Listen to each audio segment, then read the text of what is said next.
Somali refused to ban child marriages. They're like 18 is too big of an age for us. No, please don't come over here contaminating our society with Western philosophy. We do everything over here through Islam. And according to Islam, they base the child's age or the individual age off religion maturity. You may ask, what is religion maturity? Puberty. It's just basically puberty, right? There's been cases where young women, young girls experience puberty at 8, right? 8, 10. Oh yeah. And the leaders are like, well, we don't see the child as a priority, but we do see child marriages as a priority. And we also endorse forced marriages. Forced marriages. So they're not going to speak up against none of that because this is part of our culture. This is part of our religion. And whatever the West is doing, let the West do it over there. Please don't come over here and contaminate our society. Plus 18 is too big of an age. And there's no bears in Somali. There's no bears in Somali. Do what you want with that information.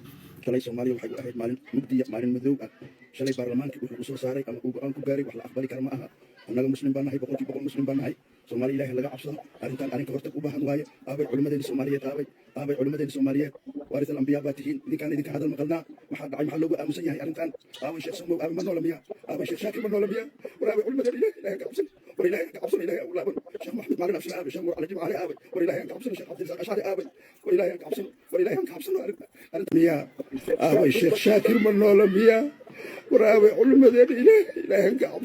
This video shows a 73-year-old man sobbing in public, but not over heartbreak, death, hunger, or displacement.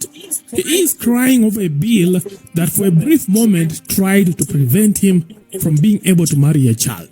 Be accepted. People are being misled. Fear Allah, fear Allah. Let us fear Allah and prevent these matters. On October 1st, Somalia's federal parliament made history, if only for a few hours, by joining 51 other African nations in ratifying the charter, which mandates a minimum marriage age of 18 years. The move was hailed as progress by international rights groups, including Save the Children and UNICEF, and aligned Somalia with the decades-old global treaties aimed at protecting girls from exploitation, health risks, and interrupted education. The chairman confirmed that 145 members approved it, 10 members rejected it, 30 abstained, therefore the decision is valid. If you are not organized.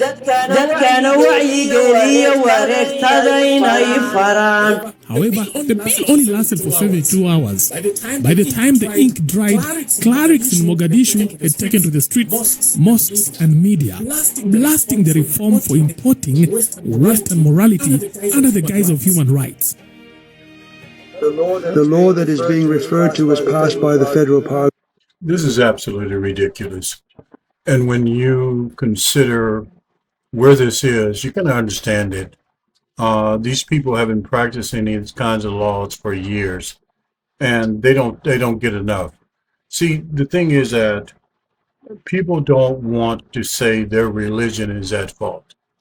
And that's what people have to start saying, that we do not accept this.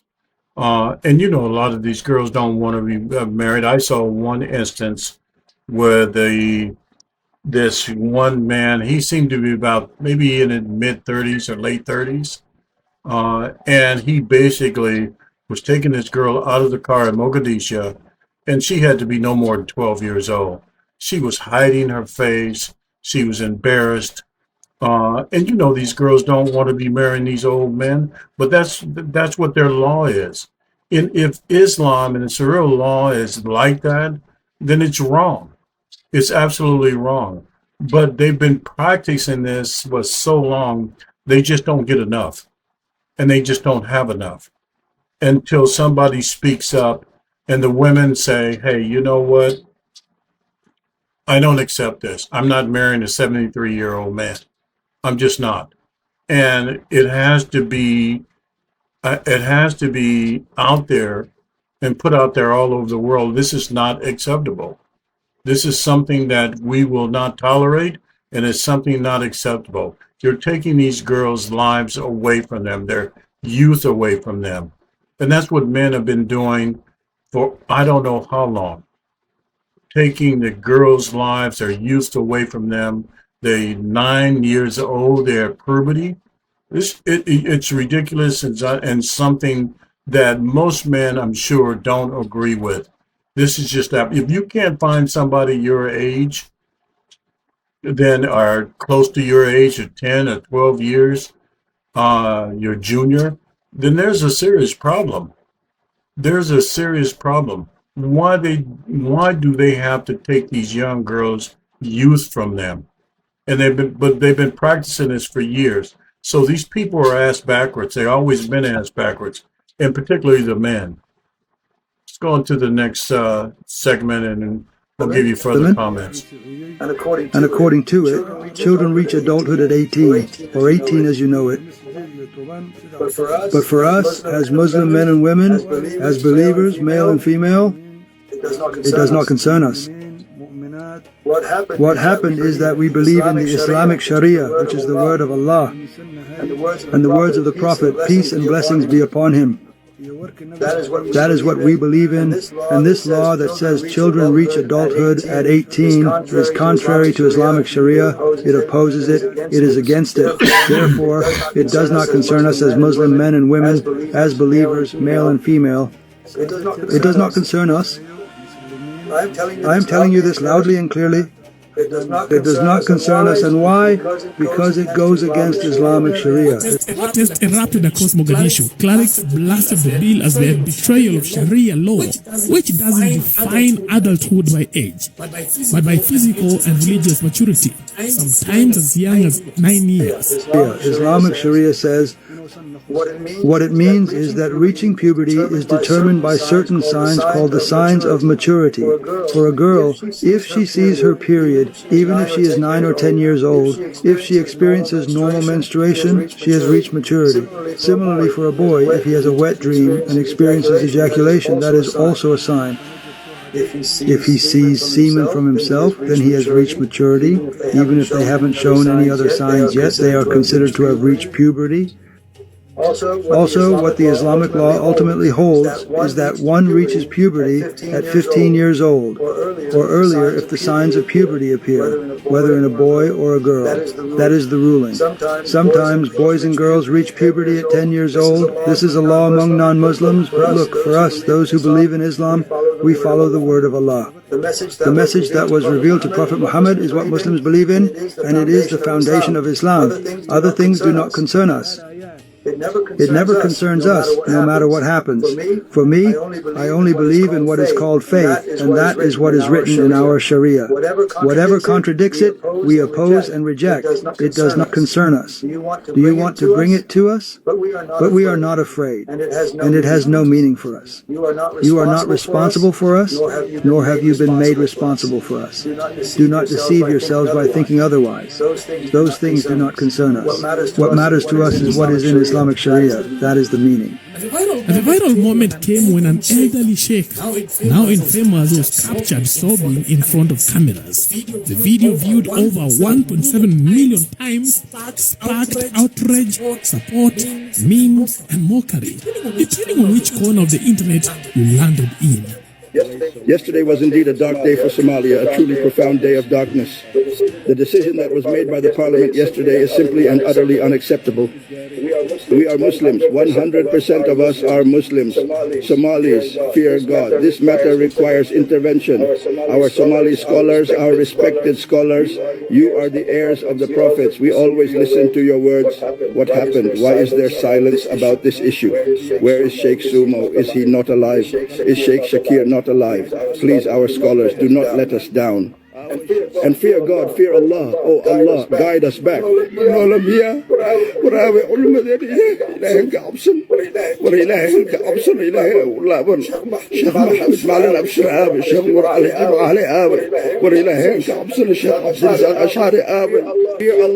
Allah, let us fear Allah and prevent these matters.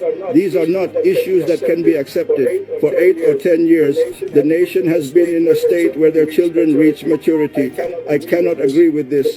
The Prophet, peace be upon him, and the Muslims instructed us not to oppose the Muslims. We were told not to oppose them. If they had feared Allah, they would not have committed this and would have been imprisoned. Under pressure, the Somalia government issued a clarification on October 4th, and the bill was ratified by the government, saying, while the government supports the idea of child protection in principle, anything that contradicts Islamic law, like for instance setting 18 years as a minimum age for marriage, is off the table. Instead, the government said it would rely on the traditional maturity standard. This bill, which will be applied in this country, which will affect the most vulnerable and the most poor, right? And the men and women who are passing this bill, rest assured, if anything happens, they will not be subjected to this bill, right? Meanwhile, feminist hashtags like End Child Marriage Somalia surged across Twitter, Instagram, and TikTok. Many pointed to the March 2025. There's two ways they're looking at this. They're looking at the sexual part of this. There's sexual obsession with young girls, and one of the other main things is that they're looking at economic reasons. So if in fact this law goes through and they're not allowed to date anybody under 18, what this woman is saying, it's going to affect these young girls economically, and they won't have anybody to take care of them. They will be out in the streets, and they will be forced into prostitution. But this is the thing. This law, I think it's good for the country. Can't marry anyone under 18. And I think simply because they're not looking at the bigger picture and how it is destroying these girls' lives. These girls will not be, with the current laws, these girls will not be encouraged to get out there and do things for themselves. See, this is the difference between Mogadishu and their religion and other religions of Christianity, is that women are encouraged to be independent, okay? If they're not encouraged to be independent, if they rely on a man to take care of them, then what do you have? You have a bunch of lost girls, emotionally disturbed girls that don't have a future, that have no future. And that is dependent on a man to do for her for the rest of her life. So these 73-year-old men, what if they die? What do these girls have? They don't have education, they don't have a future, they don't have anything. They're just tools of someone's sexual obsession. That's all they are. And it just ruins their life. What should be encouraged is that these girls make a life for themselves. They're independent. They understand that they need to take care of themselves and learn how to take care of themselves. Right now, all they do is learn how to take care of men sexually and what men needs are, their necessities are. But you're taking away these young girls' future. And when you do that, you're going to have a lot of girls who are growing up and who are going to be emotionally disturbed girls. That's what the problem is. And they don't see it that way. Let's look at the rest of the video, and I'll give you more of my comments. Candle in Bosaso, where an 8-year-old girl had been rescued from a forced marriage after hiding for 6 months. Most of the women and girls here were married at 13, and perhaps by 20 they are divorced with 4 or 5 children. The man divorces her or beats her. My husband would go out to search for some food, then he would return home empty-handed and beat me, demanding why I hadn't prepared lunch for him. But I had nothing to cook. The story went national and was cited in parliament during the initial push for reform. According to UNICEF, Somalia has one of the highest child marriage rates in the world. 36% of girls are married before 18. 70 15% before 15. These marriages often result in school dropouts, early pregnancies, childbirth complications like obstetric fistula, and entrenched poverty. Psycho critics argue the new bill, if enforced, would have helped disrupt. Some of the people who are working on this, their children live in a safe country where the rights of their children are protected. And let me say this in conclusion. The rights of children is not protected in that country. As you just heard her say, is that most of the girls are married by the age of 13 and they're divorced by the age of 18. And what do they have? They have nothing. They have no future. They have no plans. They have no dreams. All of that has been taken away from them. And on top of that, they have 4 or 5 kids. So when this man either dies or this man divorces them and uses them up, what do they have? They have 4 or 5 kids with nowhere to go, and they're scrounging for food. And without being independent, what they turn to is probably prostitution. And this is why I said you cannot take away young girls' futures. You can't, because this is what happens to them. When men control society and controls their women, it's just like we think in America. You've got these women in these Arab countries or Muslim countries who the women are totally covered up. All you can see is their eyes. You know why? Because they don't want their women to appeal to other men. That's what they feel. They want them under their total control. They don't want them to appeal to other men. And they just don't want them to have a future. So this is an ongoing problem in this country, and I hope it is resolved. But again, they've been practicing this for so long, for hundreds of years, that it's embedded in their values and their society. I hope it gets better, but I don't see it's getting better. I see that these women who are desolate, who are just absolutely